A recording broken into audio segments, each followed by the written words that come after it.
Wake up. Man, the Niners really need to wake up. That was ugly.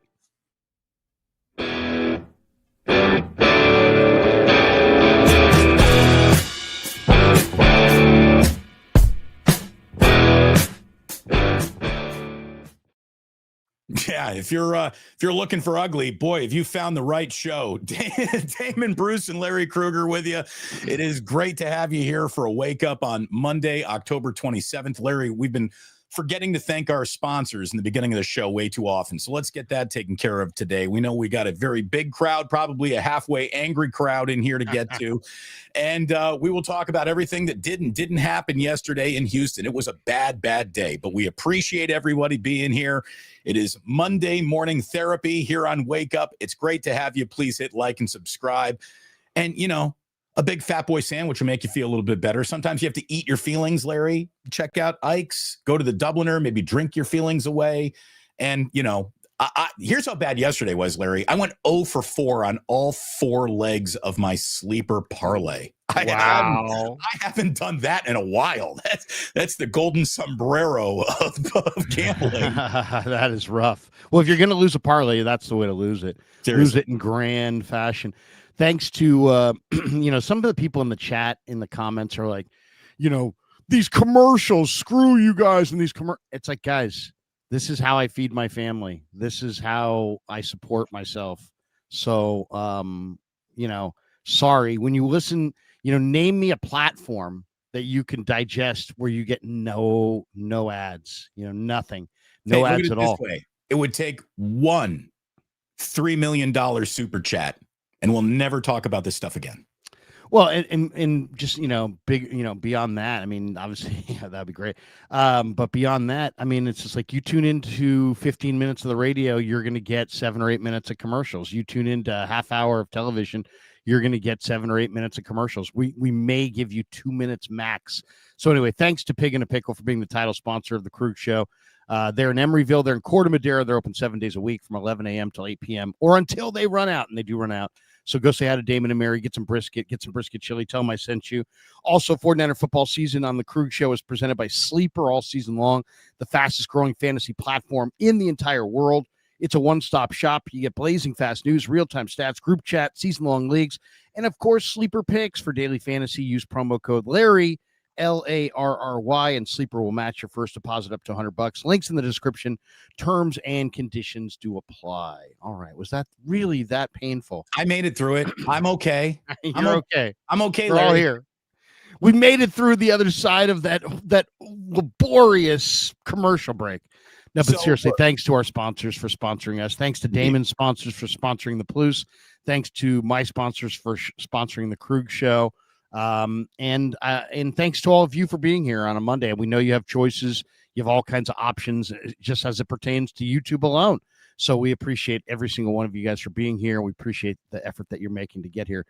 I don't appreciate. Go ahead.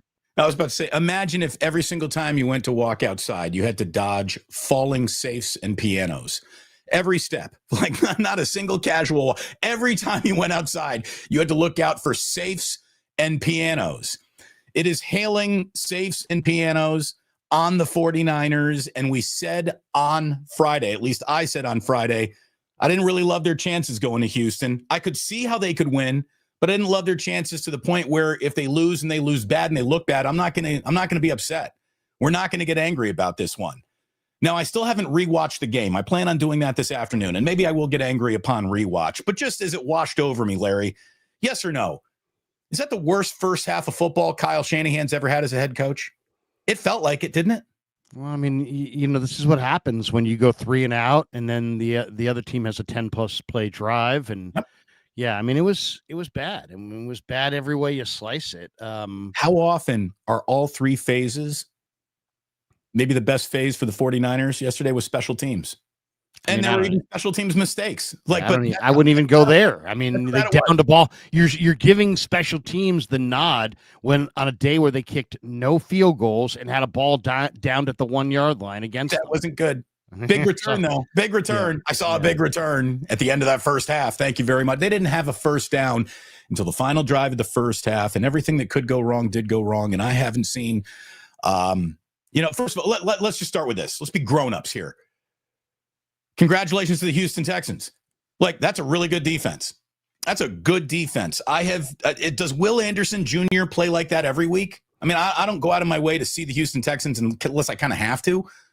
I had no idea Will Anderson Jr. was going to be a first ballot Hall of Fame player. Holy shit. He was unbelievable. And that's the 49ers, both their tackles got worked. Trent Williams and Colton McKivitz got worked yesterday. That is a prideful, well-coached D'Amico Houston defense, and they let their fangs bare all over. I don't know if Trent got worked. I mean, Danielle Hunter got shut out.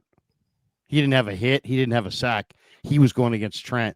It was McKivitz that just got dominated, and he even admitted it after the game. McKivitz said afterwards, he's like, hey, man, I got worked. I got worked really good. And there's no question. Will Anderson had himself a day, and he did it all against Colton McKivitz from what I could tell. But, yeah, I mean, it was just, where do you start? I mean, some people would say it starts with the offense. But, Damon, I look at it this way. Houston was allowing 14 points a game to opposing offenses. The Niners scored basically right there. They scored 15. I didn't think it was going to be high scoring. All my predictions for the Niners winning this game were like 17-9, 17-12. It wasn't, I didn't think they were going off. I just thought that I watched Houston's horrible offense last week where you have Stroud's not seeing it. Their O-line can't protect. Their left side of their O-line really can't protect. They have a rookie running back, and they had two rookie receivers starting. Or, of their three receivers, two of them were rookies. So, I mean, you've got basically the worst offense known to man in the league. And what do the Niners do? I mean, this is the part that I just sit here, and go, what were they thinking? It's like you have Upton Stout, Dima Lenore, Renardo Green. They're not the greatest corners, but they're better corners than Xavier Hutchin, Jalen Knoll, and Jaden Higgins are receivers, and they're faster than Hutchinson, Knoll, or Higgins. And it's like the game plan, I did a bunch of different previews where we're like, okay, what's the game plan? The game plan had to be hug up really, really, really tight on the coverage, suffocate them, and don't give them any room and dare them to throw the ball over your head. Instead, the Niners came out and they blitzed more than they ever have, but they sat in a soft zone and allowed Stroud to complete like 23 of 28 in the first half. Yeah. I mean, he was just absolutely, every time he dropped back to pass, there was multiple guys wide open, and the coverage was fucking soft. So, I mean, Robert Saleh was supposed to be a great defensive coordinator. The plan stunk. Or maybe the plan was not to play soft, but the execution of said plan stunk. Either way, it's like, why would you play super soft coverage against a team that has no real speed to go by you, and they have no offensive line to protect long enough to give the quarterback enough time to let them go by you? Why? He's going to get rid of the ball quick. You knew that ball was coming out fast. And it came out fast all throughout the first half to receivers who were wide freaking open. Right. I mean, it was pretty evident.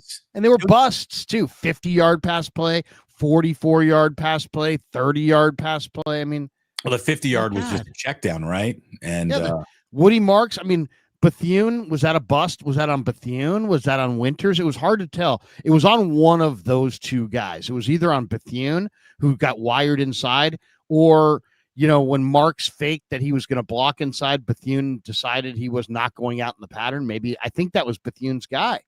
But he got the ball on the sidelines, and it was like, there's nobody there. Oh, and there he goes. And that's 10 yards, 20-yard gain, 30-yard gain, 40-yard, 50-yard gain, 50-yard gain for Woody Marks. Yeah. So, I mean, they had, on paper, they had no pass rush.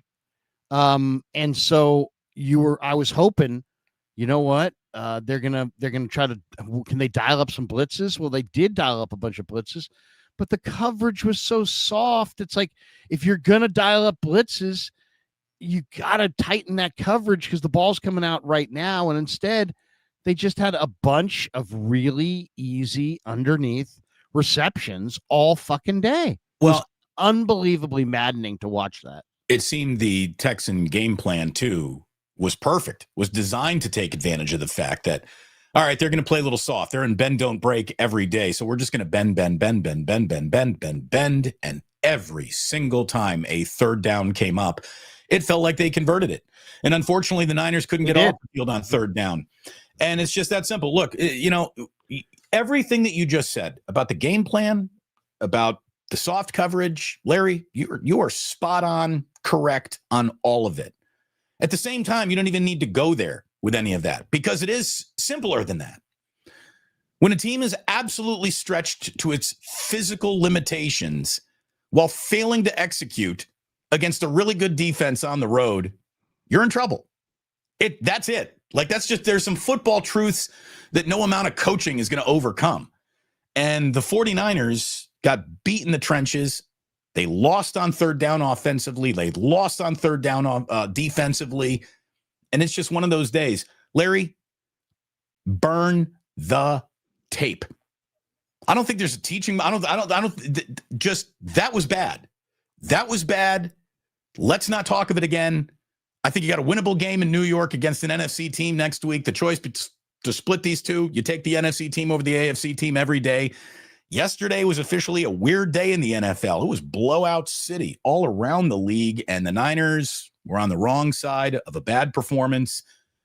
And I think you got to just kind of sweep this one under the rug and move on as quickly as you can. And hopefully John Lynch does something and pulls a trigger to make this team a little bit better. Well, I mean, that's the question. You know, when you were watching the Niners win the time of possession, sometimes decisively, you're thinking to yourself, wow, that looks really good. And then I always think to myself, what would the Niners look like if they had that done to them? And we got the answer. They got beat on the time of possession, 41-22 to 18-38. And Doubled you up. saw what it looks like. I mean, it was ugly. I mean, the 49ers ran for 4-8. I mean, it's usually football's about who runs the ball, who stops the run. The Niners ran for 4-8 a carry. They only allowed 4-4 a carry. It wasn't disaster either way. It wasn't like they've lost games because of turnovers. They didn't lose games because of turnovers. They just had no sustainability at all on offense. 30 more plays. Yeah, well, they had no sustainability at all on offense, and eventually their defense caved in the second half. And it's like, I got all these people sending me notes saying, cut Jair Brown. And it's funny because Jair Brown had 3 or 4 of the best plays the defense had all day. He had the big tackle for a loss in the backfield on whoever that was it on Marks or Chubb? He had a great tackle for a loss in the backfield. Yep. The Niners only had 3 of them all day, so it's pretty easy to remember his tackle in the backfield. But yeah, I mean, seriously, between 1 tackle in the backfield from Mustafa, 1 tackle in the backfield from Jair Brown, 1 pass defense from Kalia Davis, 1 quarterback hit from Alfred Collins. I mean, they had nothing. They literally one quarterback hit for Sam Aquinu and 1 INT from Demo Lenore.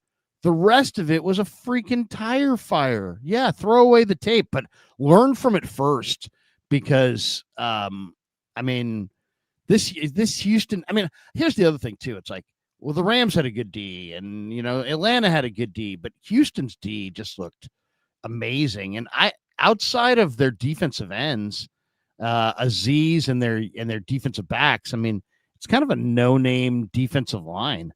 MJ Stewart and British Brooks and Derek Barnett, who's been around, but Henry Toa and I mean, it's like I mean, this Tommy Toe guy, and I mean, it's like they got it done. I mean, I'll give them credit. Their defense was awesome. Well, and here's the thing, Larry. It was you not can't... a star-studded front. I mean, it was basically Will Anderson just abusing Colton McKivitz repeatedly. I think there was an awful lot of institutional knowledge that D'Amico put on the field in terms of how to just screw with the Niners. He knows how to coach against Shanahan. I think he knows how to play against Robert Saleh. Those 3 guys have had a billion football conversations. I don't think they hide anything from anyone. They know what each other's gonna do. And D'Amico just had the healthier, better team at home. And I'll tell you, if you really want to get the best out of a football team, tell them they ain't shit for like 3 weeks in a row. And it has been rough on the Texans. Like, the Texans have been absolutely overlooked. They were supposed to be something this year. They got off to a bad start. They've been crapped on. Their offensive line has been made fun of all season long. They got smacked up in Seattle. Dude, D'Amico's got some pride, man. And they did. Give him credit. I mean, they circled their wagons against the Niners, and the Niners just gave them an easy team to circle their wagons against. Again, they knew the game plan. They were all over it, and the 49ers are ridiculously banged up. Like, it's stupid. I don't even think the team took a charter flight. I think the team travels by ambulance. That's how banged up the 49ers are. Here comes a series of ambulances instead of the team bus. Exactly. It's like a flotilla of ambulance. Is it ambuli? It was. I'll say the number one thing. If you said, give me the number one thing that stood out, I thought the number one thing that stood out was how horrible the 49ers tackling was. I mean, their D-line at times got some push, and the running back, whether it be Chubb or Marks, was like 3 yards in the backfield, and his forward progress has been halted, and nobody's there to wrap him up. So then he moves a little bit to the side and then runs for 3 more yards, or runs for 5 more yards, or runs for 8 more yards. The incredible poor tackling. I mean, it was ironic as hell when I looked at the box score and I saw the tackle totals for the Niners, and you're like, whoa, Tatum Bethune had 14 tackles. Malik Mustafa had 12. D. Winters had 11. Upton Stout had 9. A lot of tackles. Whoa. And then you're sitting there going, when you watch the film, you're like, this was a horrible, horrible tackling effort. So I don't want to make excuses for the Niners, but Damon, I've watched a lot of football. And to me, when I see tackling that's this bad, it generally means fatigue. Like when you're falling off tackles that you're normally making, you're getting tired. When a defense is not making tackles that it would normally make, they just were tired. And is it possible that the 49ers, who have a very late bye this year, week 14, and have played some really tough games the last few weeks, and especially without their stars, have circled the wagons, and now, they've overachieved. They've played better than they could, and now they're getting their reality check. Now it's the reality setting in. No Bosa, no Warner, no Huff. I mean, those are basically your 3 best defensive players. You had 3 dominant players in your front 7. Fred Warner, Nick Bosa, Bryce Huff, and now you have 0. And I just thought the combination of the soft zones and the poor tackling, to me, I just chalked it up. But when I watched it again, I thought, this 49er defense looks fucking gassed. They look really tired. Now, I'm not saying the offense looks tired, but defensively, they look spent. Now, I don't know that they are, but that's what it looks like to me.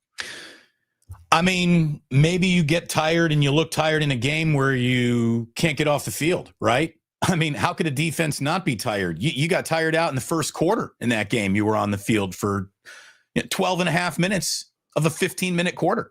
They look tired from the start, though. Like they're tackling on the first. Like if you go back to my notes in the first couple series, there were some odd runs where it looked like, man, the Niners have this guy, and then all of a sudden you're like, oh, he got 8. Oh, he got 9. It's like so.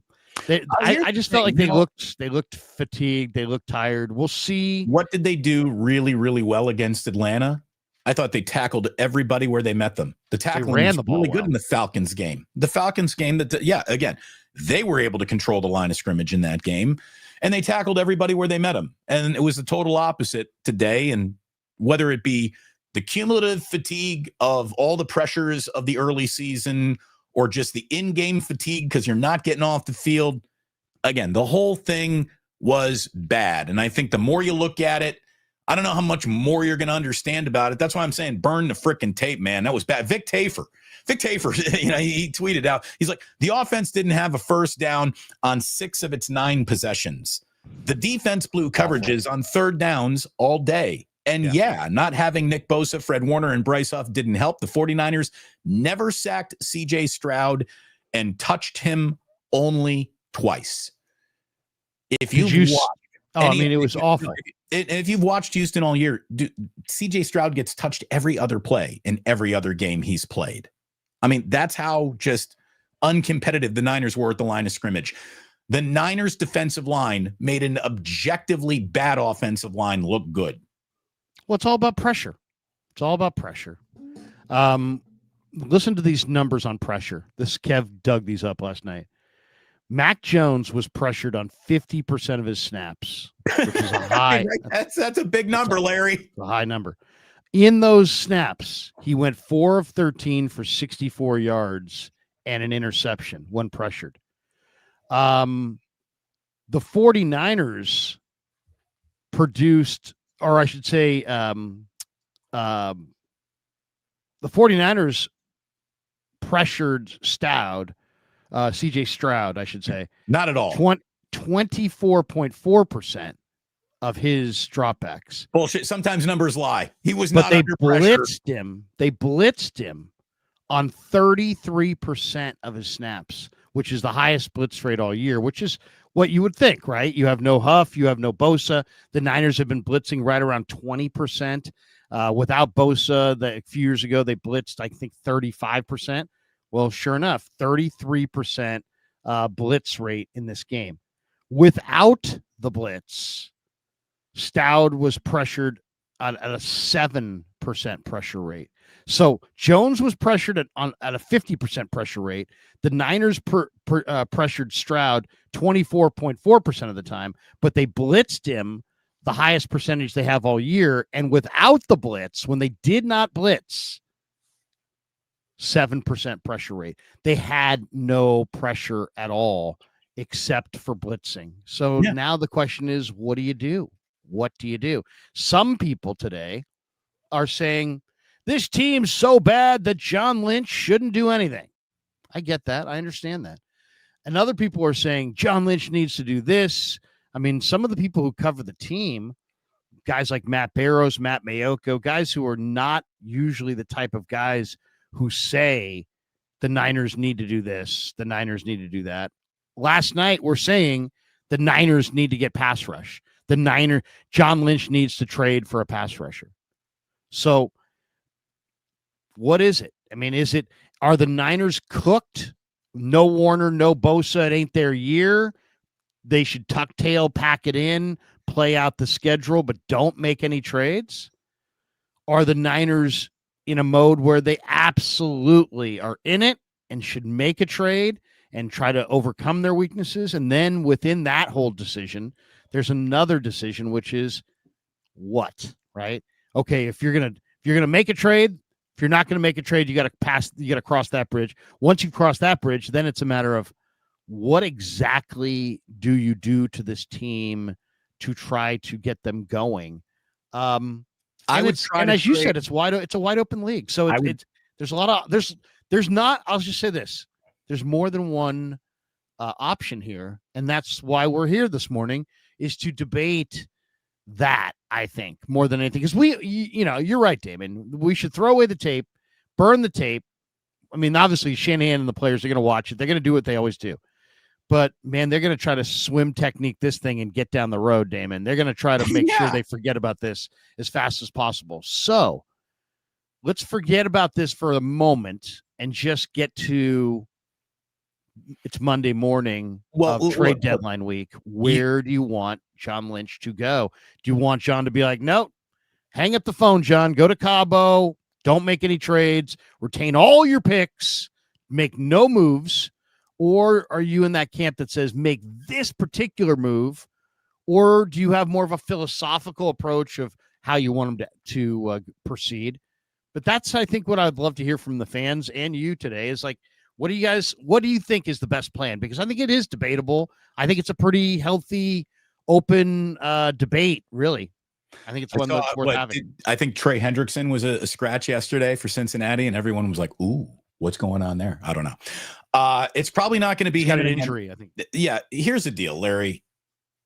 I am not going out of my way to sell off a part of the future, especially as I'm evaluating what I'm looking at internally. You'll need all of your draft picks next year to become a younger, better football team. I think you're drafting 2 tackles, a center. You need more defensive linemen, even though you're the team that only drafts defensive linemen. You're going to need a running back eventually. You're going to need a wide receiver. You're going to need a corner. You're going to need the Niners are going to have needs, so they shouldn't give away too much. But we keep returning to the same names that come at reasonable cost. Arden Key, Bradley Chubb, Jermaine Johnson. These players are not a huge mortgage the future moves to attain. I don't think they are. So that's, I think, a direction you go in. And if the argument to not do anything is, well, what is one defensive end going to do? Well, look, you don't have one defensive end. You are getting Bryce Huff back. Bryce Huff is a good player. I would put a good player across from him, and I would ask this young defensive line and young players everywhere, guys, just keep improving. Here's the reality. There's not a lot to love except what could be your record after next week. Dude, that Cam Scatteraboo injury sucks, man. I feel so bad for him. I don't want to see it again. That's terrible. But it benefits the 49ers' chances to go win that game greatly. There's a very good chance, Larry, after next week, the 49ers are 6-3. And knowing everything you know about this team, if I walked up to you in a dark alley and said, I'm selling you 6-3 right now, you buying it? Fuck yeah, you are. 6-3 through 9 weeks under the circumstances this team has played the first 9 weeks under is house money. Giving up on this season is ridiculous. I don't want to hear another word about it. The 85 Bears ain't out there looking to just stomp you. This is not a great league a pretty good football team will be your Super Bowl champion. That's it. Pretty good. The Niners. And there is no such thing as giving up, really. No, there's no. Yeah, no, exactly. I mean, who does that? Management. Is there any? Name me the team that ever gave up in the NFL before. They give up when they're dead, but nobody gives up while dying. Yeah. In baseball or basketball, teams will give up sometimes in the midst of dying. But in football, nobody gives up until they're literally about to lower the coffin into the ground. Yeah, no, look, Kenny is here, and I love Kenny. Kenny's a great football fan. Kenny Powers says, we were supposed to win yesterday, Damon. No, you weren't. You were underdogs. I thought you could, but I thought there was a lot more things that equal you're in trouble today than you're sitting pretty today as we were evaluating the game walking into it all last week. The Niners did have some chances, some breaks that they went their way to maybe have won that game. They have gotten away with some football murder this season to go into Houston with that record that they've had. Football police caught up with the 49ers yesterday. They didn't get away with murder. And I just think that, and we said this last week too, it is insane to say Fred Warner and Nick Bosa are done for the year, but you still could be getting healthier as the year goes along. That is still out there. Brandon Ayuk, still out there coming. Brock Purdy, eventually, still out there. He's coming. And you know what? Here's the thing. Does everyone just want to be angry today? It feels like that. Everyone wants to be a little bit angry. No, I just think I just think that it's hard to say you're in it when you just got trounced the way they got trounced. Right. It was 1 week of football has nothing to do with the next week of football. Everywhere. Look across this league. The Falcons look like world beaters. They beat the freaking Bills. Then they get smacked by the Niners and they lose to the Dolphins. I mean, who you are this week means absolutely nothing to next week's game. Nothing at all. It's irrelevant. This game was Houston by 1.5. Then it went to Houston by 2.5. On game day, it went to Houston by 3.5. So somebody knew something. And it played out that way. I mean, I've been watching football a long time. Nobody goes undefeated. The Niners have lost some games here, but it's not that they've lost. It's kind of what it looks like, and to get that dominated. And it was bad. When you're sitting there and you're watching your offensive line. Okay, your starting quarterback's out. Your offensive line is getting whipped. Your receivers, no, I don't like the receivers anymore. Well, I'm going And to tell you right now, dude. and the pass rush is nothing. And then you got a bunch of young defensive players who are having a good play, a bad play, a good play, a breakdown, a great play, a bad play, a good play, a breakdown. You know, it's like there's a lot of inconsistency with this young defense. And then special teams is always kind of a circus. But go ahead. What were you going to say? I was going to say, if you do want to be mad at one person, be mad at the guy who told you how great he was and then decided to not even play this. Dude, Juwan Jennings, goodbye. Like, dude, you're not even a $3 million a year wide receiver. You think you're a $20 million a year wide receiver? Holy shit, brother. You're on the edge of a football team. You don't even belong on this team anymore. Juwan Jennings went from beloved and serviceable to get out of here. You're a fraud. And if you don't believe me. What, on the drop deep ball you talking about? Not just that, Larry. It's more than just that. It's everything. And that drop deep ball was awful. It hit him in the hands. But would have been a nice catch, but yeah. It would have, exactly. I mean, it was, I would. It was over his head and everything. Yeah. We're not catching it, but we're not wide. Well, but I mean, no. I mean, the rule of a wide receiver play is if it hits your hands, you got to catch it. You know, hit his Josh Dubois spells it all out. What did he say? 112 players have 25 or more targets this season. The 38 passer rating for 49ers when they target Jennings ranks 110th in football. That basically, Juwan Jennings fits into his offense, the 110th best in football. And the rating that you get for throwing the ball in the dirt on every play would be 39.6. Niners have a 38 passer rating throwing to Juwan Jennings. Well, it's clear that patches of dirt are having better seasons than Juwan Jennings. Whatever vibe Mac Jones has with Bourne, he doesn't have it with JJ. And no. I don't know why. I don't know what the deal is, but just I'm looking at the Niner receivers and I'm going, God, they're just so thoroughly mediocre. I mean, there's just nobody at all scares you. I mean, the Texans receivers yesterday were young, but Jalen Noel is a big play guy, and he made a 44-yard pass play. You know, the Niners receivers, Jennings, 4.7 guy, Kendrick Bourne on the tail end of his career, Jordan Watkins is going to have a nice career, but he's a rookie playing in his first game, Demarcus Robinson. I like how they don't even go to Jordan Watkins until the final play of the game when you need it the most. Like, I mean, dude. I know. I mean, some of those plays down the field that went to other guys probably should have gone to him. And look, but I mean, Demarcus Robinson, they took a shot down the field to Sky freaking Moore. It's like that should have gone to Jordan Watkins. What are you doing? Sky Moore should be a return man only. And so that was disappointing. But I mean, look at those receivers: Sky Moore, Demarcus Robinson, Jordan Watkins, Kendrick Bourne, and Juwan Jennings. I mean, that's you had MVS before. I mean, he's look at it this way. Suppose you're playing fantasy football, and those are the wide receivers you're going against in fantasy football. Don't you think? Like, oh, you're winning this week. Good. I mean, that's. Gotta have somebody, man. You gotta have somebody. Well, there's somebodies who are all hurt, so here is one.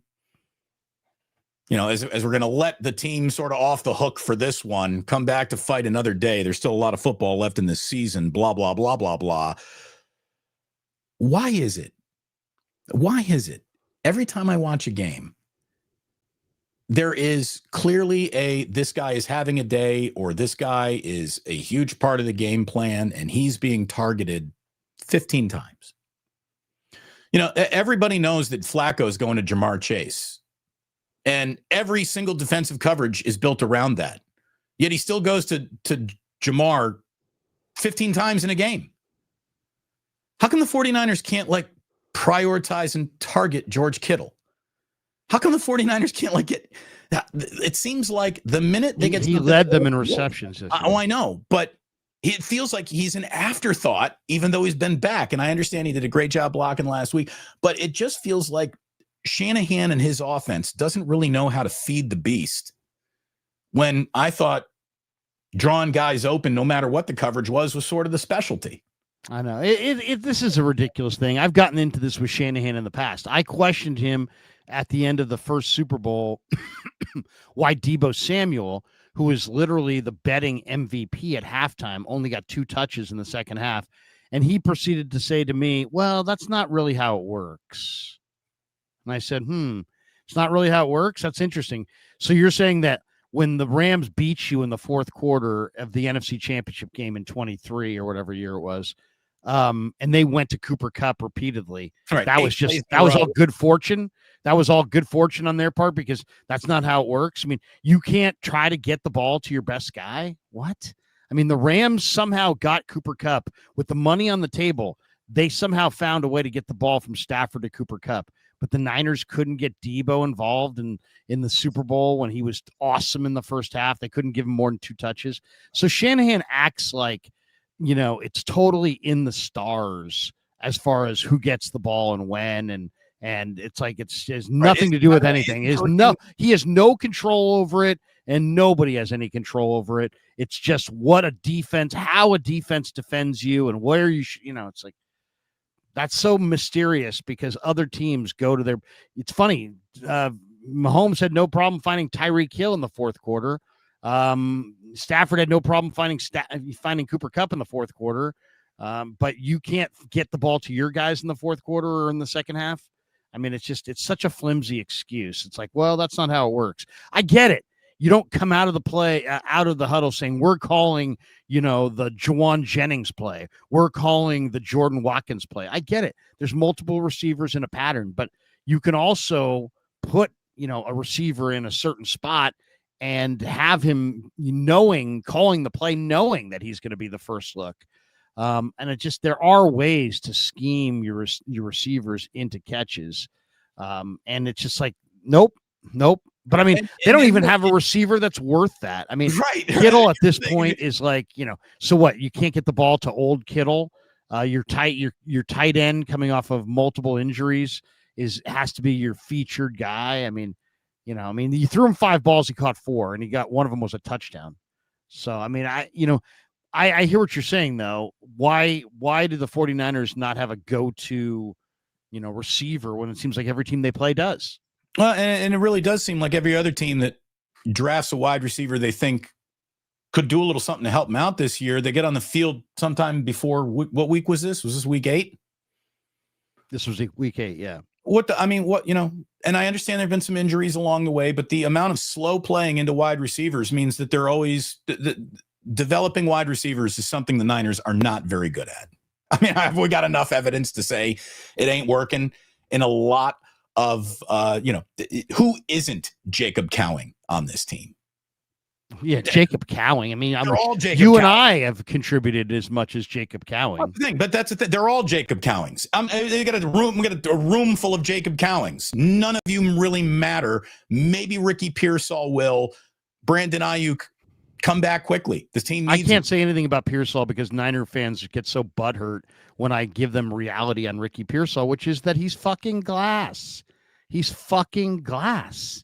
He's hurt on the Niners all the time. He hasn't played for weeks. I mean, it's like what was the injury? Right. What was the injury? A knee bruise? That bruised knee. He hasn't played for weeks. By the way, what is this? B1 Yonsei Blow 420. That's a lot going on there. It says Damon obsessed with being 6-3 and really thinking they are contenders on this team. On paper, it's a joke. We would be a fake 6-3 team. You're not 6-3. So no, that would be next week with the win. With a win in New York, you'll be 6-3 through 9 weeks. I'm not putting next week down as a win.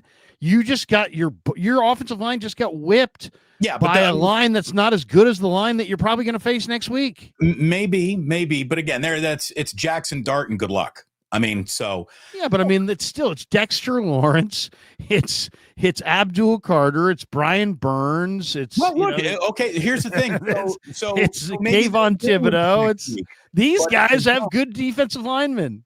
Here's the thing, but if they don't lose, they will be 6-3, right? And there's a lot of talk. Contenders. They're in it. They're in it right now. They won games early. You cannot play a playoff game in the regular season. You got to get there. That's what this is about right now. We ain't measuring contenders. You're just building a resume.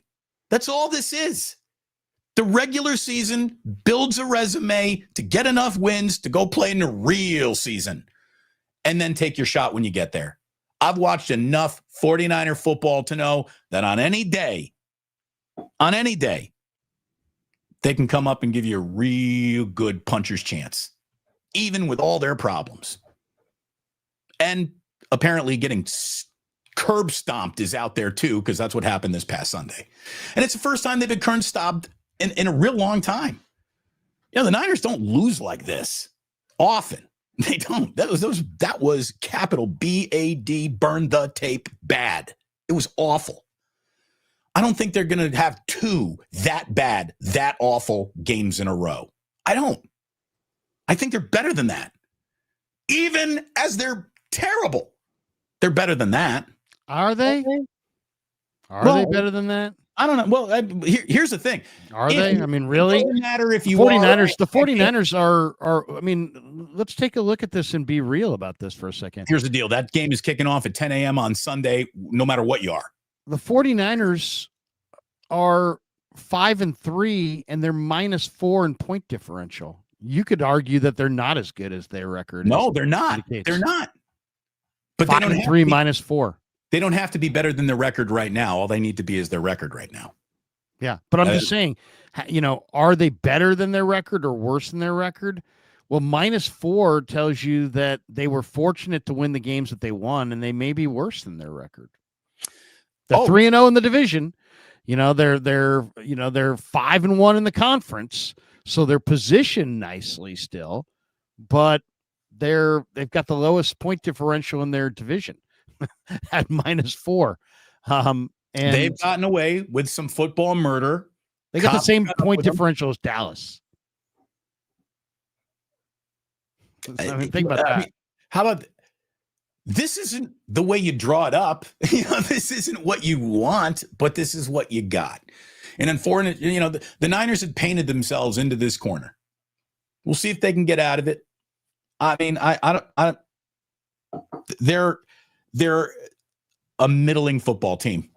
They're a middle of the pack football team with a better record, and hopefully they'll be a little bit better than just in the middle if they could get a little healthier, if they make the right trade. And if you are a playoff team this year, guess what? You're a contender whether you want to admit it or not. Well, they're not really a contender. Okay. Well, they're in the playoffs, which means maybe you're wrong. Maybe the Niners have to do something about their D-line. If they're gonna pretend that they're that they got a shot, and and I say pretend because today is so depressing. When you get beat like that, it's like are you really a contender? It doesn't feel like it. The Niners are on pace for 19 sacks for the season as a fucking team. Nick Bosa had 18.5 by himself 3 years ago. Myles Garrett had 5 yesterday. The Houston offensive line came into this game ranked 30th in pass block win rate, but the Niners are worse as a pass rush team, ranking 31st with 9 sacks, on pace for 19. I mean, Stroud, who last week against Seattle completed 46.9% of his passes, had a 76.9 completion percentage to go along with 318 yards and 2 touchdowns. And that's without playing with his top 2 receivers. No Nico Collins, no Christian Kirk. I mean, it's like they were absolutely horseshit. Absolutely horseshit. But then John Lynch has gone on and on. And when he went on KMBR last week, he's like bending over backwards. He's doing like gymnastics in his office to tell Murph and Mack that the Niners they've been making phone calls, but they don't need to make a trade. And this was the exact quote from him on KMBR last week. We've got plenty in this building. Really? You couldn't produce anything at all. You're on pace for 19 sacks. You're a horrible pass rush right now that's getting worse because Sam Aquinu went down, Jordan Elliott went down. I mean, these guys went down. D. Winters left with an injury, so they're losing even more firepower. And then Mikael Williams, what would you say you do here? Travis Gibson, Robert Beal Jr. I mean, none of those guys sniffed a sack or a hit on the quarterback yesterday. That should be the nickname of their, really good defensive lines. The Purple People Eaters, the 4-man front. Right. What are you calling it? The Robert Beal Juniors. That should be the 49ers defensive nickname. They're the Robert Beal Juniors up front. What do you do here? Do you do anything? Because I've been hearing about it should be called Nick Bosa, Bryce Huff, and the Huffettes. I mean, it's like literally the rest of you guys. What would you say you do here? So I mean, it's just there's other guys out there that they could trade for, but it's because you're at practice all the time. You're at practice all the time. You go watch more football practice than I would. Than any company could ever pay me to do. I don't like watching football practice. I watch football games, okay? When you're watching football practice, does Nick Martin run around with his pants on backwards and his helmet sideways, looking out an eye hole, and decide to go spend most of his afternoon at Great America? Does he play? Does he I mean, is Nick Martin the biggest fucking buffoon you've ever seen in practice, that incapable of playing to where he hasn't dressed yet this year with all of these problems? Because if he is that bad, then we got to talk about the draft picks that you guys are making. And if he is not that bad, we got to talk about how you're grooming guys to get ready. Where is he? Where is that guy? Yeah, I mean, seriously. Now it's pretty clear that you're like putting anybody. You're not going to play Nick Martin until you absolutely have to. That's what's clear at this point. They're not going to put Nick Martin on the field till they absolutely have to. Okay, and the question has to be asked. Here we are. Is your third round draft choice a bust? Because where is he? You need him, and he's not out there. He can rush the passer, and you're not utilizing him. Jake Moody. But I mean, why is lifetime special teamer Curtis Robinson playing over Nick Martin? Why? Why is Luke Gifford playing over Nick Martin? You invested your third round draft choice in Nick Martin. Can he not play? Is he not good? I mean, what are you telling us that he can't play and he's not good? I mean, what's the deal? Right? Where is he? Is he the Isaac Guerrero of your defense? Just drafted a guy you refuse to let play. I mean, obviously they don't feel like he can play. I don't know why, because he was awfully good at Oklahoma State. Well, I guess that's how bad is it? Because when I've seen Nick Martin, it's looked pretty good.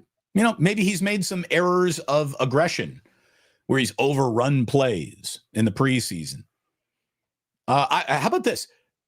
I would love to see a 49er overrun a play. That means they're trying to make a play. You got guys letting plays come to them, much less running at them defensively. So I think that there's who on this team is preventing Nick Martin from hitting the field? Curtis Robinson. I mean, basically any linebacker that's playing is playing over him right now. Luke Gifford and Curtis Robinson are playing from scrimmage over Nick Martin. So, I mean, here's one of those things. It's like, you don't want to put them out there. That's fine, but there ain't nowhere to hide. So the questions are going to come. It's like you either didn't draft well, or you can't coach well, or you're playing the wrong guys. Because I'll say who it's not on. It ain't on me. It ain't on Damon.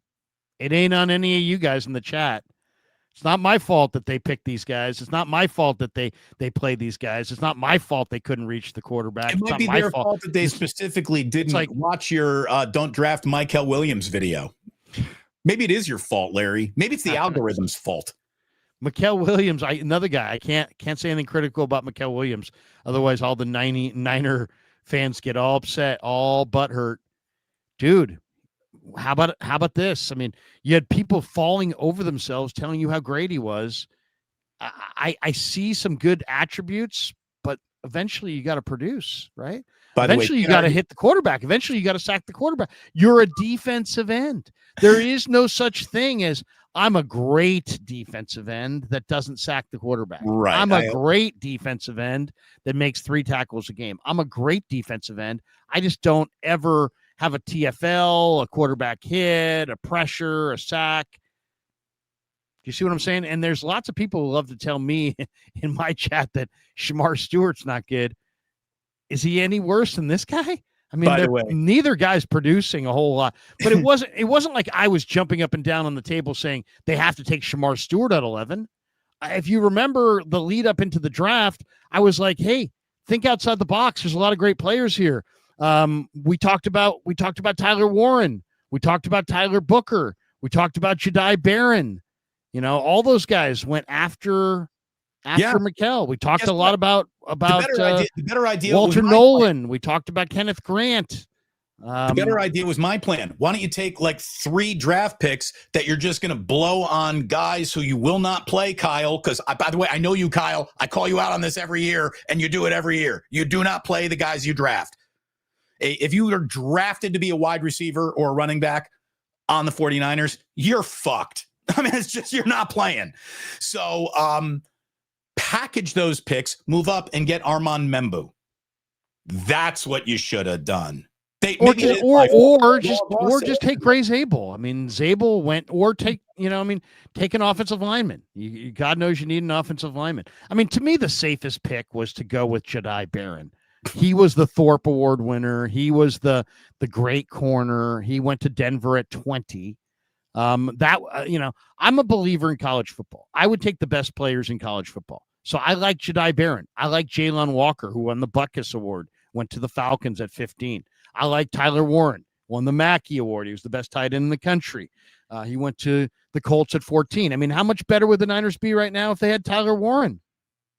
You know, even with the good performance of Tonjes, they'd be better. By the way, did he steal a touchdown from Kittle yesterday? Was Tonjes the target there, or did he pluck it before it got to Kittle?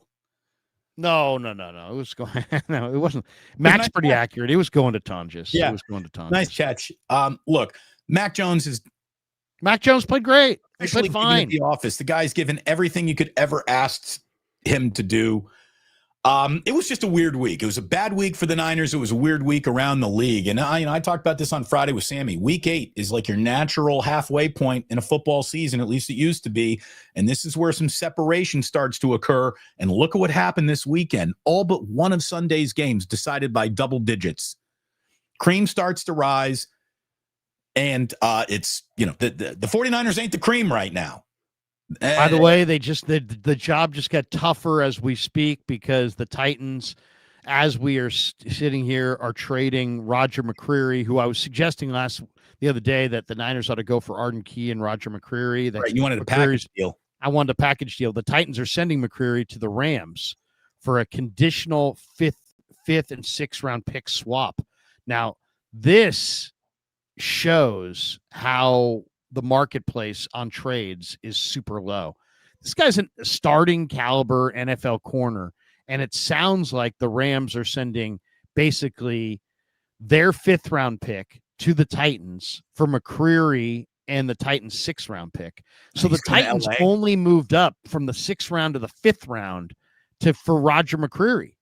They didn't even give a pick. They just moved from the 6th to the 5th. So that in a way is a good indication if you're a 49er fan, because it really shows that the price tag for a lot of these players in trades is far lower than a lot of us would think. You might be able to get a good player for relatively cheap. Credit the Rams for being aggressive. Credit the Rams for jumping on this. Here's the thing. The Rams smell blood in the water after the Niners this weekend, don't they? Well, they might, or they just may say, hey, everything's freaking wide open, which is, it is. The NFC is wide open for sure. Mm-hmm. Now, what approach should the Niners take at the trade deadline? As far as I'm concerned, I think what they ought to do is, try to pick off a young player that's not a pending free agent this year that you're going to have on your team next year, and just keep building. Don't make a trade because you have to somehow get a certain piece for this year. And then other people are like, well, they're out of it. Don't make a trade. Well, first of all, they're not out of it. Right. I don't think I would be trading draft capital, day 1 or day 2 draft capital if I could avoid it, unless I was getting a great player. But I mean, according to the reports, the Jets are listening to offers for Quinnen Williams. I'm absolutely calling on Quinnen Williams if I'm the 49ers. The Jaguars are listening to Brian. You have a first rounder for Quinnen Williams. He ain't going for no, he's not going for a first rounder. He's not going for a first rounder. I mean, he's going to go for a second rounder then, Larry. I mean, he's not that you are. If they're trading Quinnen Williams for a second rounder, the Niners should be there today. They are supposedly. They're offering. Supposedly it's Quinnen Williams for a second round pick. But my whole point is, the Jets have, I would give them a second round pick, and then something if I could get a Quinnen Williams and something else. Michael Clemens. How about Quinnen Williams and his brother? How about Quinnen Williams and Quincy Williams? And you get the linebacker to help you for the present, and you get the defensive tackle. My whole point is this. I would not I wouldn't trade a 4th round pick for Bradley Chubb or somebody who's like a free agent at the end of the year. But if I could get a significant good player that's in his 20s, I would make a move. And I think the 49ers ought to really look to do it because they cannot draft with any consistency. I mean, I don't need to do this, but I could take out the John Lynch draft report card and we could go through it with a fine-tooth comb. We've done it. I could show you 10 misses in the 3rd round or higher. So, Les Snead had this problem. He was hitting, he was missing. He was hitting, he was missing. So what did they do? They said, screw this. We're trading for Ramsey. We're trading for Stafford. We're trading, we're going to add veterans and we're going to get over the top with some veterans. Well, maybe that's where Lynch is at right now. Maybe they need to, see if they can get over the top with some veterans. I'm not saying trade your 1st round pick, but you got to pick a direction. If Jacksonville is getting tired, if Jacksonville's gotten tired of Brian Thomas, I want Brian Thomas. The 49ers do not have a receiver that's worth a damn. They have guys who are hurt, guys who are old, guys who had a career 3 years ago. They don't have anybody good now. I want somebody good now. They need a big-time receiver. They need a great front 7 guy, and they probably could use another corner. And, of course, they need an offensive lineman or two, but that's probably not even in the cards at the trade deadline because they're just not available. So, but, I mean, I wouldn't just punt. I would use this as an opportunity to see if I could, because what happens in the NFL? Teams make good decisions in the offseason because there's no pressure. Teams make really bad decisions in season because there's all this pressure. And so that's where you can trade for Christian McCaffrey, and that's where you can trade for Micah Parsons. And that's where because people have all these pressure points and there's all this shit going on. It's like, I can tell that, like there are some coaches that are very impulsive, and like the Jets, for example, their coach, Aaron Glenn, is very volatile and very impulsive. And if they suddenly want to trade Quinnen Williams, then do it. Then absolutely do it. Take advantage of some of these impulsive, bad decisions that are being out there. Owners. If supposedly Jacksonville wants to get rid of Brian Thomas Jr., Brian Thomas Jr. is worlds better than all of the Niner receivers put together. He's having a sophomore slump, and that's it. It's like this guy was awesome with Mac Jones last year. Go get Brian Thomas. If you can get Brian Thomas, go get Brian Thomas. You don't have that right now. Mac Jones. And you have Mac Jones. I mean, you have Mac Jones. I mean, if I went up to Mac Jones in the locker room tomorrow and said, Mac, what do you think of Brian Thomas? He'd be like, oh, dude. Oh, I love that guy. Oh, are you kidding me? That guy's awesome. He's amazing. Yeah, me and him made beautiful music together last year. It was like 5 weeks in a row that he went over 100 yards, and all these people talking about the resurgence and the improvement of Brian Thomas. He was he probably was the best rookie receiver in the sport last year. He had almost a 1,300-yard season. He was the 3rd best receiver in football. He's having a sophomore slump, and now Jacksonville wants to get rid of him. absolutely I'd be at that door. And do the Niners, is a receiver at the top of their list? No. But guess what? Trading for a great player should be at the top of their list at all times, every year, every day. And he's a great player. They say, you're not supposed to draft for need. You draft talent. Right. Maybe free agency, should be approached a little bit like that at the same time. He is a talent. But I just think the Niners need to be concerned with other places based on their circumstances and what they have gotten out of a completely unimpressive wide receiver room to this point. It all went bad in Houston. It hasn't been all bad all year. As a matter of fact, the 49ers offense pretty much been chugging along the way it normally does, beyond the running game being a little unimpressive. I'd just be looking defense. I'd be looking defensive line. And it's just sad that you'd have to look at defensive line here when all you've Your offense scored 15 yesterday against a really good team that is averaging 14. Your offense didn't have a first down on 6 of its first 9 possessions. Wasn't great, Larry. I'm not saying put that in a picture frame, but I'll say this: if you want to be rosy, here's your rosy stat of the day. Only one of the Niners' next 6 opponents has a winning record, and 4 have a horrendous record. So why are you flushing this season? I wouldn't flush the season. I just wouldn't trade. I wouldn't trade my first or second or third round pick unless I'm getting a difference-making player that I control beyond this year. That's all I'm saying.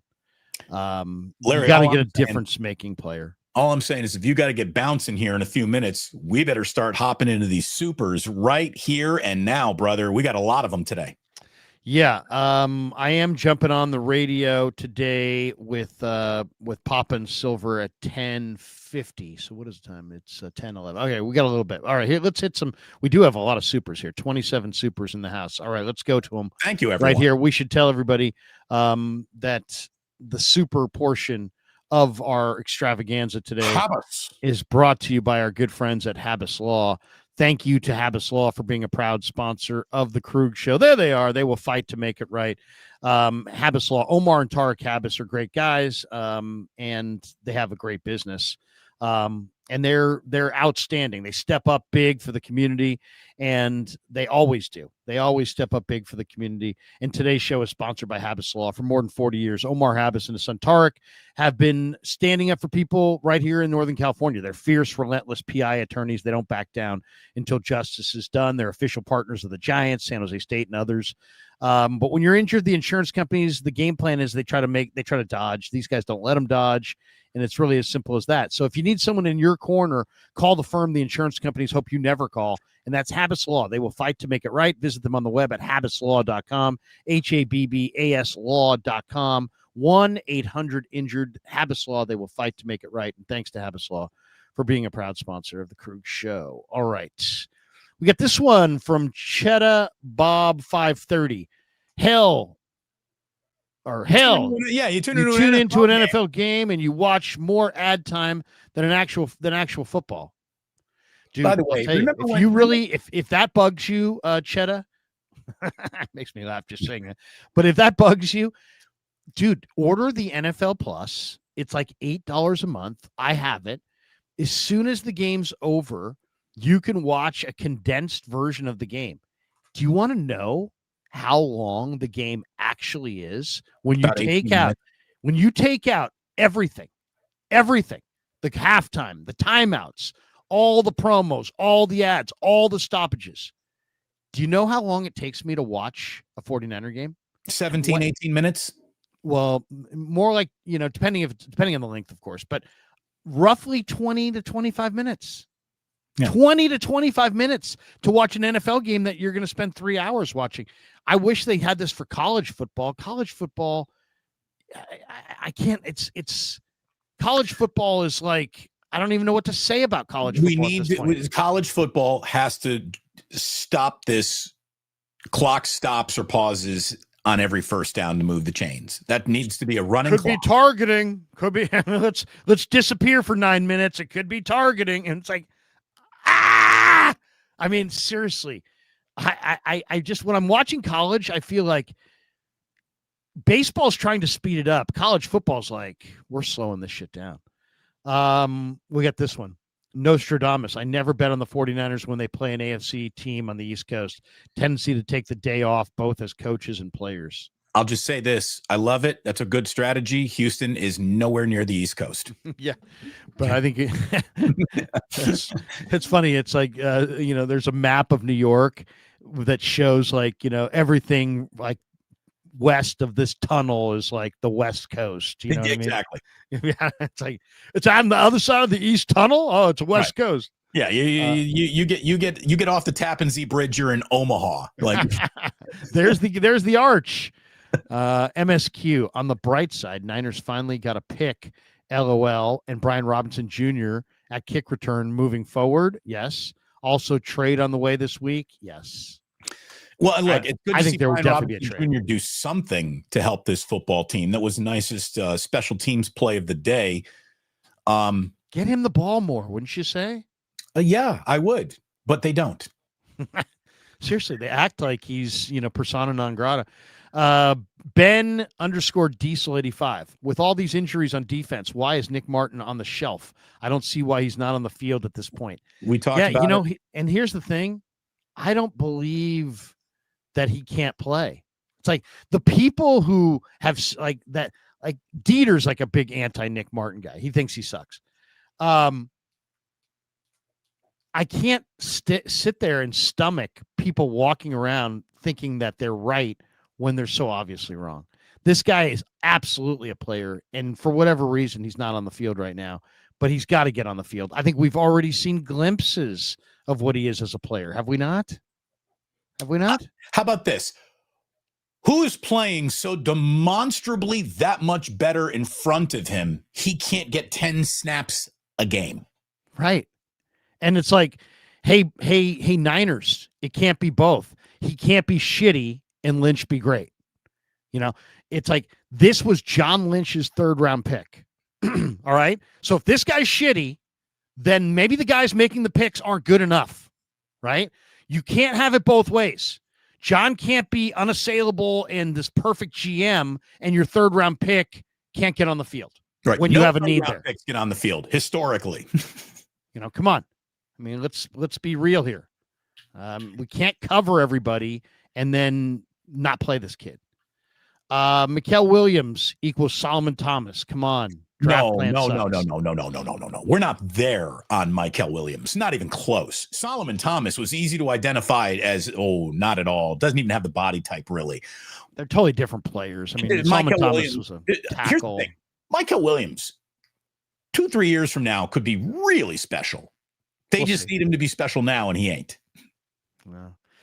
I mean, in a way, Mikael Williams is a really safe pick because he is very, very athletic. But as far as production, I mean, yesterday there was one play where Stroud ran, and he ran to the defensive right side, and it was Mikael's side, and he was just wired inside, and he didn't get off the block at all. Didn't even make any kind of play on the quarterback at all, and it was his side. Joseph Ehrenberg, lost to the Giants should equal fire sales, CMC, Trent, etc. They're not doing that, though. Yeah. I do hear you, but I don't think they're doing that.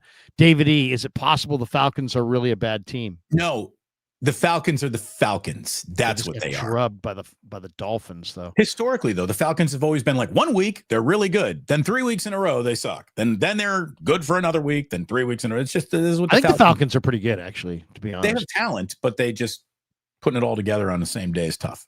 At Dale, and also they didn't have Drake London, and they're kind of a 1 wide receiver team. That's the other thing. I mean, it's like who's their other receivers? It's like that's why Drake London, we were debating, hey, will the Niners follow Drake London all over the field? Because there's such a huge disparity between London and their second receiver, and they just cut Ray McLeod. So they really don't have depth at receiver, and they had no London in this game. I think that had a lot to do with it. I will say this. If the Falcons are a 1 receiver team with Pearsall's injury right now, the 49ers are a no receiver team. Yeah. Where is Pearsall? Dale says, stop saying Atlanta is good. You saw what Miami did to them. Okay, well, we could say the same. Well, I also saw what they did to Buffalo. So is Buffalo not good? I mean, we But can that's play the this thing. game all day. It's If A, then B, if B, then C, if C, then D, A is better than D. not in the NFL, man. Yeah, Not in the just, NFL. It doesn't work like that. It's the way, as the old coach would say, Larry, it's the way you play the day you play. At T Gun Z80. Remember when we saw the Colts on the schedule and laughed? Yeah. Now we're not laughing anymore. Danny Dimes doing his thing. It's amazing. Lou Anarumo and Danny Dimes. Who saw that coming? Excessive 03. Damon jinxed us by saying this was an okay game to lose because they're an Damon AFC predicted team. the future. Damon told you that football reality. You jinxed us. You freaking jinxed us. Football reality. Could you do that to us? I know. Blame Damon. Football reality was going to catch up to this again. You can dodge football reality until you meet a really good defense. Then that good defense might show you what the situation you really are in. And it was jinx. It was my fault, Larry. Jinx. All right. You got to go high pitch like that. Joseph Ehrenberg, haven't beat an AFC team since week 4 last season. Yeah. And yet I would say the NFC is probably the better conference in my opinion, but who knows? I mean, we'll see come playoff time, come Super Bowl time. Dale says, to be honest, guys, I'm not even sure the team got off the plane. The ambulance, you mean? They don't travel by airplane. They travel by ambulance. Yeah. PWS, is JJ still playing hurt? I don't know, but it's hurting me to watch. Jake says this was expected. O and D lines are subpar. The defense has been hanging on by a thread the last couple of weeks.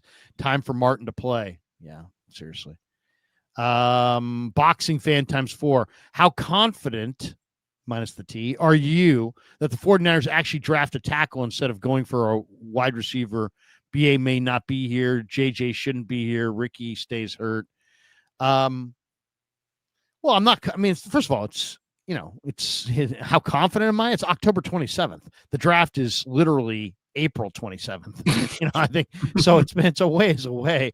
How confident are you that it's going to be a sunshiny day in July 19th? It's like I'm optimistic. It's usually sunny in July, but look at it this way. I was incredibly confident that they would prioritize their offensive line in the past draft. They did not. And you got Connor Colby in the 6th round. And I got bad news, everybody. Connor Colby's not good yet, anyways. I'm not saying he won't be. I don't know about that. It was 7th round, but yeah, he's struggling. He's playing. He's hurt. I mean, they're playing a 7th round guard who's not healthy.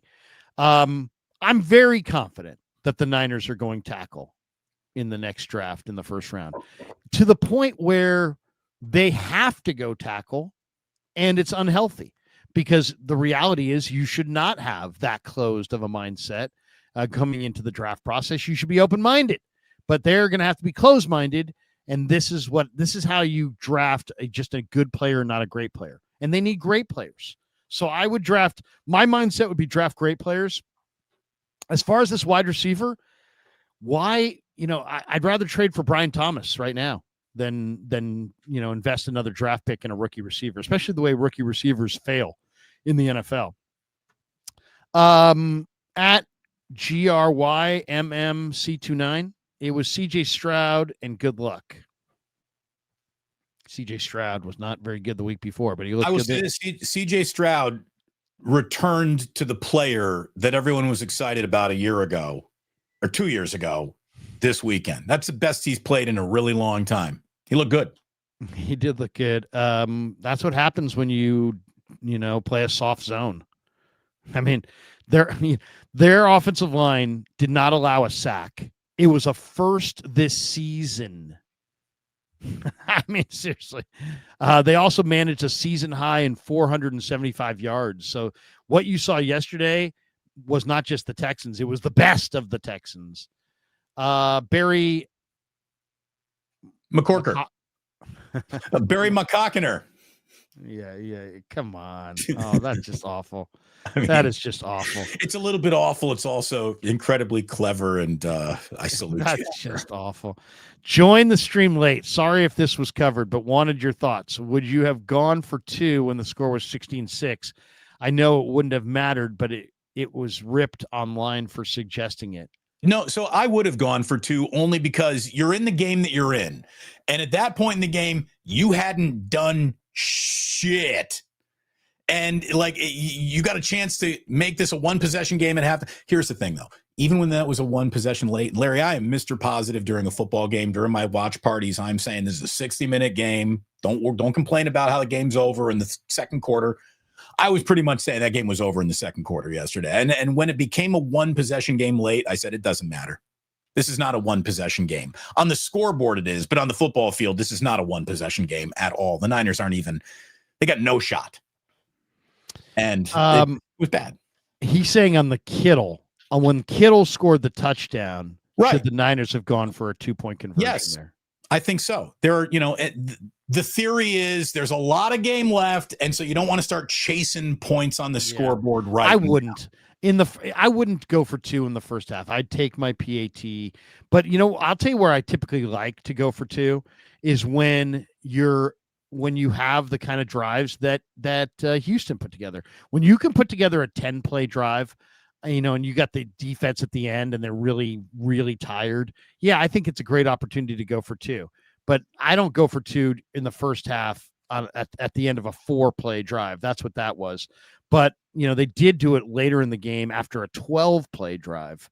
And I that to me is the barometer. I'd like to only do it when the defense is tired at the end of a long drive, if possible.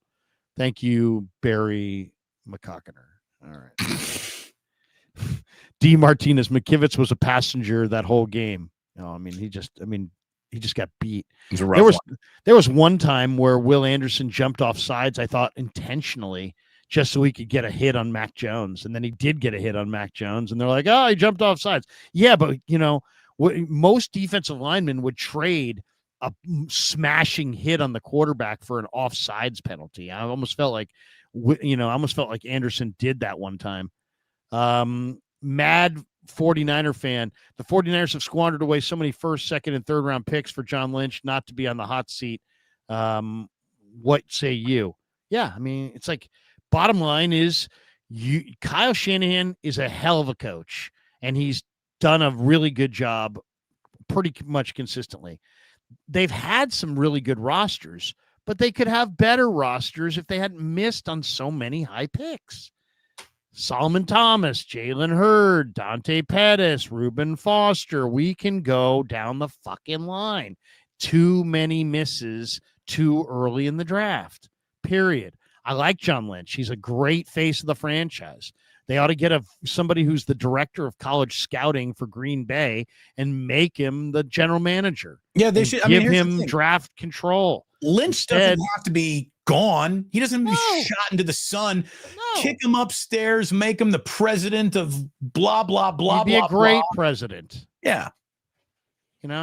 Is Andrew Luck the president of Stanford football right now? Yeah, he's like the general manager, and he's a great public face of the franchise. Do we really believe that Andrew Luck, who is a quarterback, has awesome personnel evaluation skills? Probably not. They probably have somebody else in there who's handicapping this thing. And I'm not saying that John doesn't have lieutenants. He does. But go get somebody who's absolutely this is what they do. They're not Hall of Fame this or that from a previous career. This is what they do. They're personnel evaluators. And, go get a Gutekunst. Look at the job Gutekunst is doing with Green Bay. They're loaded. They're absolutely loaded. They're deep. They're talented. They got one of the best rosters in football. Shanahan would win this elusive sixth Lombardi if he had a better roster. I really believe that. You know what? Here's the thing. You can use all your math models to figure out which team has drafted the best over the last 3 or 4 years. Then identify which team did that, pick their head of college scouting or their most popular regional scout, and triple their salary and bring them to San Francisco. Right. I don't even think you'd have to do that. Just the opportunity alone would be incredible. Joseph Ehrenberg, West inactive, Martin a ghost, Watkins 2 plays. I know. It's like the Niners act like it's a freaking street gang. What do you have to be? You gotta have seniority. It's all about seniority. Blood in, blood out. CJ West has gone. CJ, we're supposed to believe that CJ West can't play? Is that what we're supposed to be told, that CJ West can't play and that Martin can't play and that Watkins can't play? They can all play, but they're not playing, and it's time to put these guys out there. You drafted them. Stop covering them. Put them out there. Either succeed or fail. It's reminding me of Trey Lance all over again. It's like, well, Trey's not good enough to even get on the field. Well, that's a fail on you then. Wear it. D. Martinez, 2 new nicknames for Brown. Either we go 90s 2 Live Crew, Doo-Doo Brown, or Missile Brown, because you can't spell missile without spelling miss first. He had a couple big-time plays, but he also had a coverage bust, and so did Mustafa. Mustafa had a coverage bust. The Niner play at safety yesterday was atrocious. Bad day. Really not good for either guy. In the doghouse, you getting back on the field at all? I think they just are slowing it down for him. Based on the way those guys played, I'd say he'd be back on the field next week. Joseph Ehrenberg, sick and tired of the ghost stats Mikkel is praised for. Yeah, enough of this. If you got to look super hard and create all kinds of stats, you're full of shit and you're wrong. Baby Radiance. Let's be honest. Mikkel Williams can't rush the quarterback. He's not a pass rusher on the outside. He's an interior pass rusher. But if you want an outside pass rusher, right, you're not getting it. Sean Shepper. Does K secretly do drugs? Who's K? Me? I don't know. Kyle? Is that Kyle? Kyle or Kruger? It's either me. I don't secretly do anything. Larry does drugs out in the open. There's no secrets. Yeah, there's no secrets. It says 1 week genius. Oh, so they can't be me. He's talking about genius. There's nothing. Kyle. It's got to be about Kyle. 1 week genius. Then it looks like his wife built the game plan seriously bad, and ham salad looked like Legion of Shit Bend defense something. Ham salad, is that Robert Saleh? I don't know. There's so many rips in there, Sean. I love it, but no, I don't think it's like Kyle secretly does drugs. It's like I'm not privy to any of that. A code we need to crack as much as it is a super chat. Thank you, Sean. It's like what's Lucky Logger? Remember Lucky Logger caps? Oh, the clue under the cap? Yeah, it's like, riding a bike at night is, it's like, what? I had buddies who were like idiots, but man, they were like AP Lucky Logger. Anthony Catania's in the house. And of course, check out Sharp Corners Sports Cards and Collectibles. They're at 205 Cypress Avenue in Pacific Grove, California, on the Monterey Peninsula. And Anthony is at 831-521-5264. Give him a call right now. Operator standing by. Anthony donates $19.99. He says Baltimore broke this offense 2 years ago. Since that game, this offense has been flat. I'm more worried about this offense not scoring more than 2 touchdowns a game than a young defense who has been holding teams to under 30. Yeah, I mean, the defense couldn't do anything yesterday as far as they just were too soft and terrible tackling. But the defense has got a lot of youth, a lot of injuries, a lot of fatigue. And I think that's what we're looking at there. The Niners' lack of offense, I mean, I guess they're basically McKivitz just got owned by Will Anderson, and Will Anderson blew up, I would say, at least 6 or 7 plays. A lot of them were key plays. So, yeah. You're talking, so he blew up 6 or 7 plays. Yeah. Which sounds like something that is very, recoverable from, and it shouldn't really, But that's a high percentage of the Niners' total plays. That's the thing. Yesterday, the 49ers ran, what was the number real quick here? Total plays. 44 plays. So if you're 44 plays. 7 of 44 plays, that's a lot. Yeah. Yeah. It's like 20% of their plays were blown up. By Will Anderson, who was awesome. It was awesome yesterday, just awesome. And by the way, the elbow brace where it it just makes you look like RoboCop. You look badass with. I would wear an elbow brace whether I needed it or not if I were a football player. You just look like a badass with it. Why is Damon doing a show with an elbow brace? Oh, you kidding me? The way the super chats come flying. I'm intimidated. Fuji Simeon says, R.I.P. Carol Davis, the wife of Al Davis. Yeah, she passed away yesterday. Rest in peace. By the way, even sadder than that, based on age, 41-year-old Nick Mangold passed away yesterday. His kidneys failed him. You could tell that he was reaching a desperate place and trying to get some treatment there, because I saw like something that was put out on social media a couple weeks ago where Nick Mangold was, asking. I saw that too. Jets fans and Ohio State alumni, like, anybody got a spare kidney? And unfortunately, the young man died, and he was beloved. He was absolutely beloved. And for the Jets to actually win yesterday, sometimes sports does sprinkle a little magic around, and that was nice.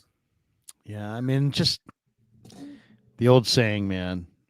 Billy Joel sang about it. Only the good die young. Only the good die young. And Nick Mangold was a great player at Ohio State, great player for the Jets. Him and DeBrickashaw Ferguson anchored that Jets line for about a decade. And very sad, very, very sad. R.I.P. Nick Mangold for sure. D. Martinez, what's the deal with Jackson Powers Johnson and the Raiders? Well, I don't know. I mean, from what I saw last week, he had been benched, and there was speculation that they might move him. And that, like for the 49ers, like whether the Niners are going anywhere or not this year, I think it would be worth a call to the Raiders for Jackson Powers Johnson. I mean, offensive linemen can come in the draft, but they don't have to. I mean, the Eagles won the Super Bowl last year, guys, with Mekhi Becton as a key cog on their line at right guard. He had been kicked to the curb by the Jets, and nobody wanted him. He was persona non grata.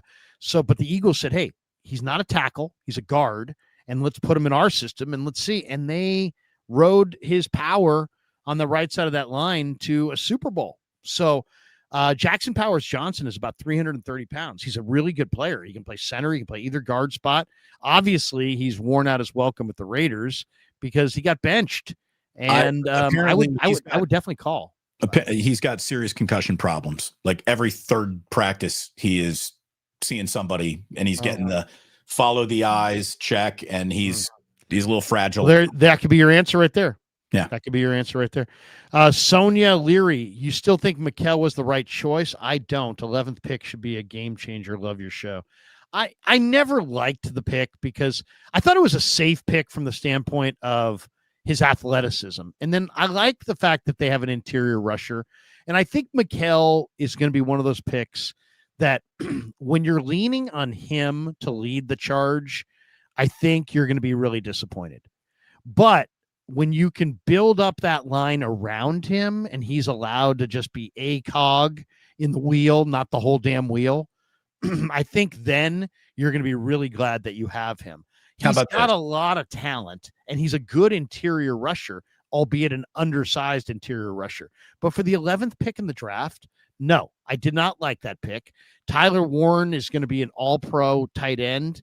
Jalen Walker, I think, is going to be a star, defensive lineman / linebacker. Egbuka is going to be a star. Jedi Barron's going to be a star. I mean, I just thought if you were going to me, you needed to go offensive line. I would have moved back a few spots and gone with Donovan Jackson, who went to Minnesota in the 20s, something like that. I just didn't love it. I didn't love that pick. I wasn't in love with it, but they were in kind of a weird spot too, because Membu went 7, so he was gone. Banks went 9, so he was gone. So you had 2 tackles that you really liked, and you had Will Campbell go 4, so he was gone. So I think they were thinking tackle, and then they didn't trade up for Membu. In hindsight, that would have been the move to make, but who was trading down? Maybe you could have gotten Cleveland to trade down, but the Niners at 11 went with a very safe, athletic, strong, versatile defensive lineman. And he might not be bad. I mean, here's a couple years from now, he'll be fine once they have better players around him, and he's just part of the mix. But as far as he's never, ever, ever going to be that awesome double-digit 12-sack defensive end. I don't see it. I just don't see it. If it happens, you can call me up and tell me I was wrong. I didn't see it then. I don't see it now. I do like him as an interior rusher, but right now the Niners need some edge rushers, Right. and he's unfortunately not able to. Well, and the number one reason to have drafted the guy was he sets this edge, but he's an interior rusher. So fuck, that doesn't make sense, does it? Well, no, but I mean, they have a real plan for him, which is first and second down outside and third down inside, and it's fine. He is fine in his role. Let's not analyze it. It's not worth analyzing any more than it is. I mean, he's not an edge rusher per se. He doesn't have moves. He just doesn't. He doesn't have an array of moves. He doesn't have any moves. But he's also really strong, really, really tough, and can play inside. And I think you're going to see him put on about 15 pounds of good muscle. So I think when, like a year and a half from now, when Mikel starts rounding into exactly the form that they envisioned, I think he's going to be more like 275, 280. And I think he's going to be a very solid NFL career. I just don't think he's ever going to be a Pro Bowler, or he may be a Pro Bowler. I don't think he's ever going to be like that all-pro 10, 12 sack guy. Don't believe Let's see what he does in his career against stopping the run. Let's see what comes. There's a lot of good there. There's a lot of good traits. Yeah. Yeah. I'm sorry. Go ahead, Damon. No. I was thinking, and it's funny. Somebody just said here, I want to bring him up. It wasn't a super, but I'll make him a part of it. Chris, he'll be Eric Armstead. Maybe. Eric Armstead was, pretty damn good. He was damn good. But again, wasn't a gaudy stat compiler at all. Yeah. Yeah. I mean, I think Mikel's going to be solid, just not spectacular. Fuji Simeon, boo, Dodgers and Yamamoto. Giants couldn't sign him.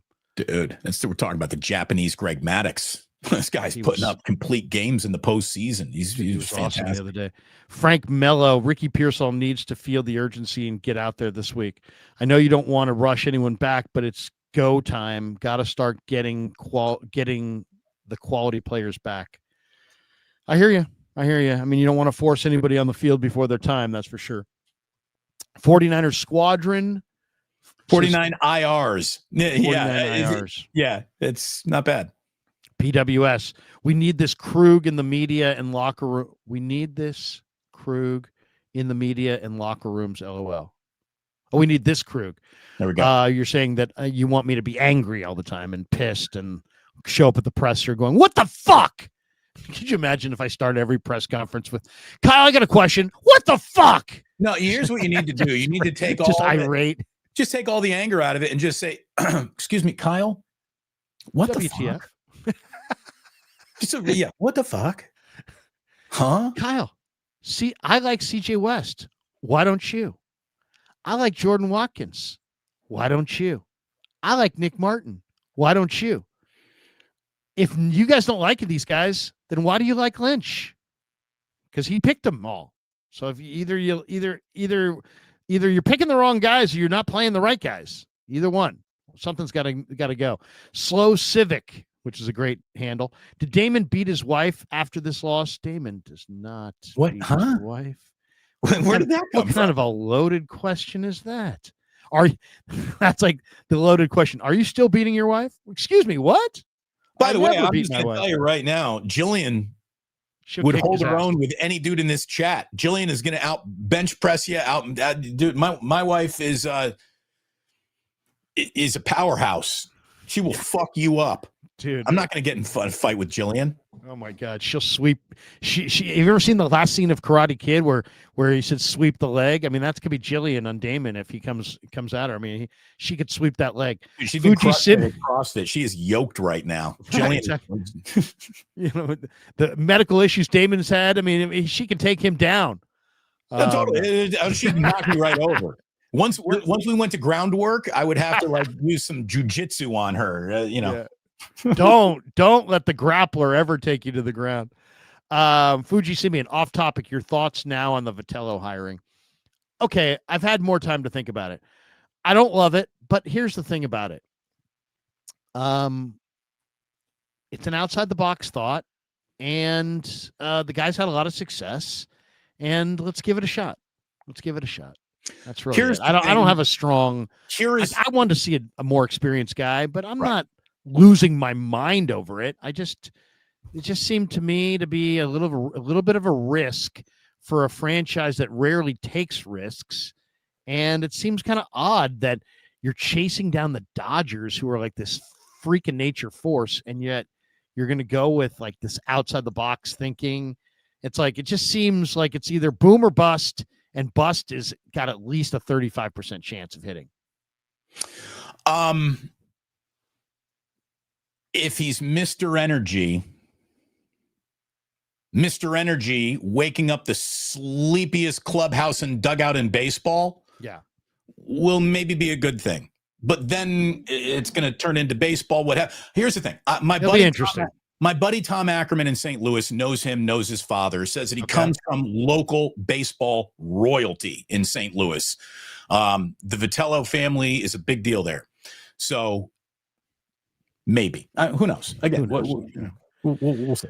Fuji Simeon says Mangold on the O-line would have been awesome. Yeah, Mangold is a great player. Dale says redo the draft with the best available. Are we better? Yes, I think so. I think best available. You would have gone with Tyler Warren at tight end. You would have had George Kittle and Tyler Warren right there. You've got the makings of a really good offense. Rob C says, "Hey, 99 cents just because." Thank you, Rob.